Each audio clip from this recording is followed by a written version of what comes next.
Have you ever wondered why getting a mortgage feels so complicated? Why the bank seems to have so much power, and why your parents or grandparents talk about a time when things were simpler? The answer lies in a story most people have never heard, a story of greed, deregulation, and a financial collapse so massive it was hidden in plain sight, but its aftershocks reshaped the American dream and how you buy a home forever. This is the story of the savings and loan crisis.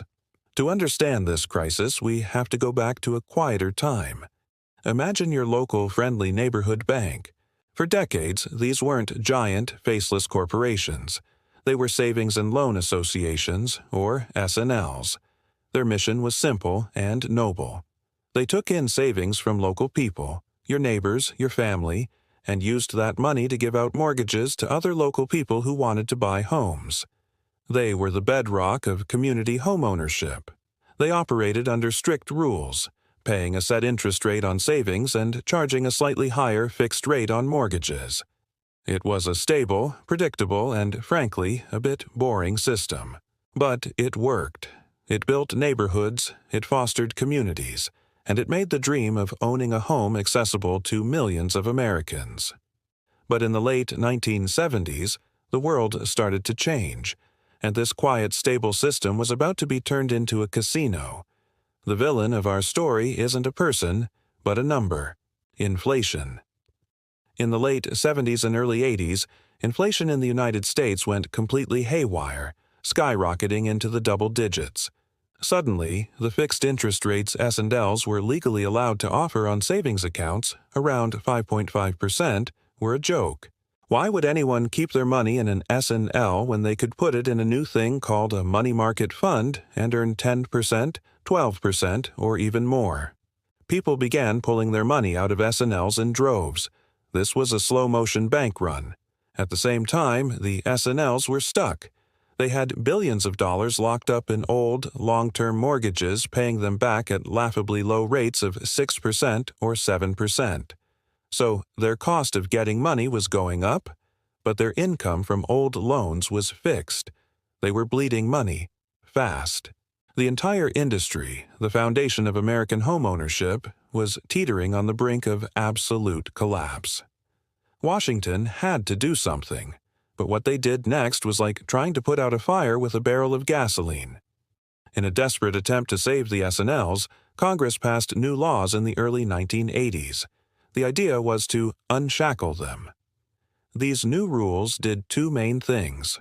First, they allowed S&Ls to offer much higher competitive interest rates to attract depositors back. Second, and this is the crucial part, they allowed S&Ls to invest in things other than boring, safe home mortgages. They could now pour your savings into much riskier ventures: speculative real estate developments, junk bonds, commercial projects, you name it. The guardrails were gone. At the same time, another fateful decision was made. Federal deposit insurance was increased from $40,000 to $100,000 per account. Think about what that combination created. You had S&L operators who could now gamble with other people's money. If their risky bets paid off, they got rich. If their bets failed, no problem.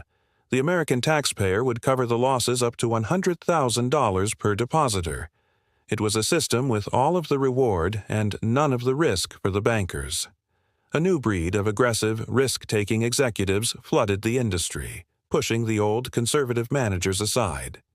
The quiet, community-focused S&Ls were about to become ground zero for a frenzy of speculation and fraud. The party had begun. All over the country, especially in states like Texas and California, S&Ls transformed overnight. Money poured in from depositors chasing high interest rates, and it poured right back out into incredibly risky projects. Imagine sprawling, empty office parks built in the middle of nowhere. Half-finished luxury condo developments with no buyers. Wind farms that never generated a single watt of electricity. It was a gold rush fueled by federally insured deposits. S&L executives were living like rock stars, buying private jets, yachts, and funding lavish parties, all with money that was supposed to be for your neighbor's mortgage.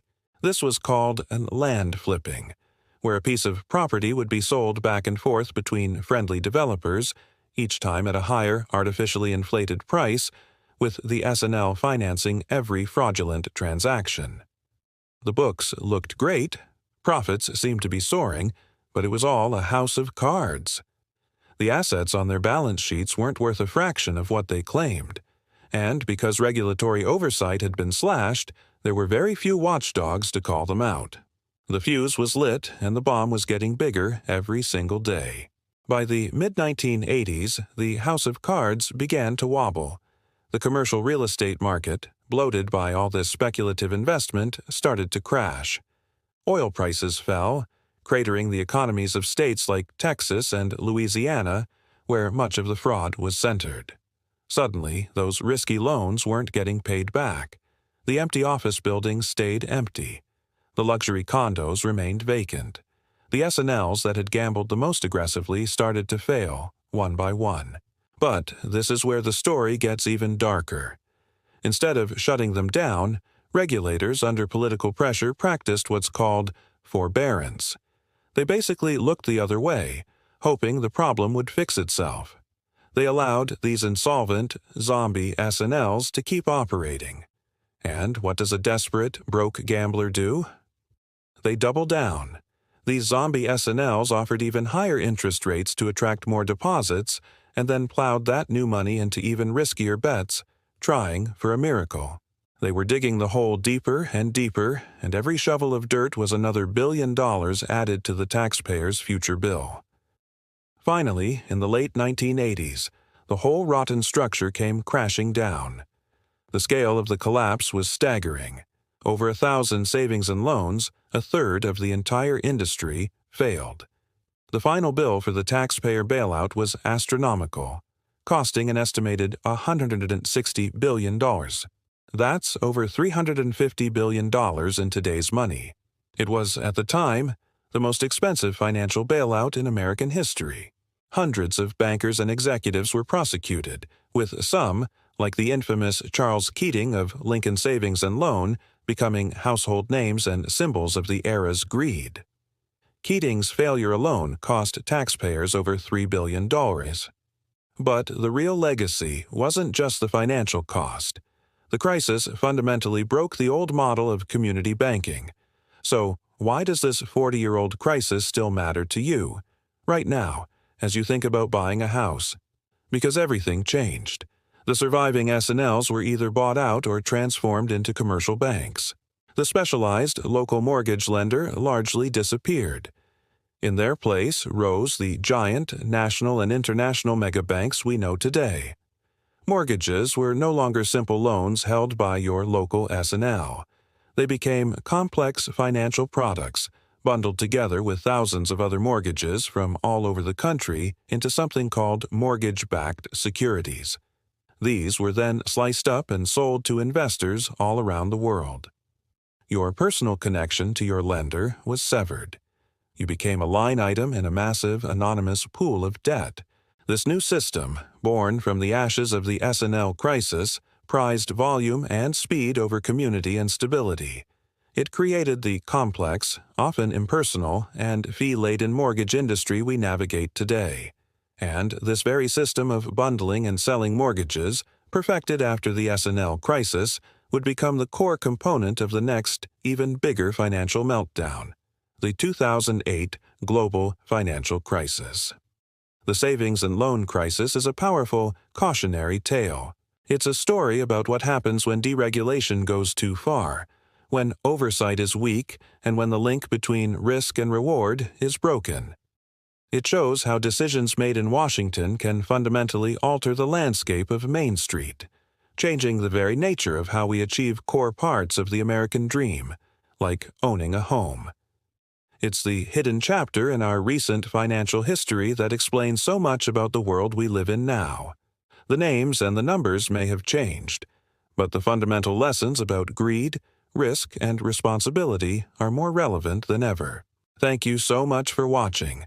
This is a complex piece of history, and I hope we made it a bit clearer. If you found this interesting, please hit that like button and consider subscribing for more deep dives into the stories that shape our world. We'd love to hear your thoughts in the comments below. See you in the next video.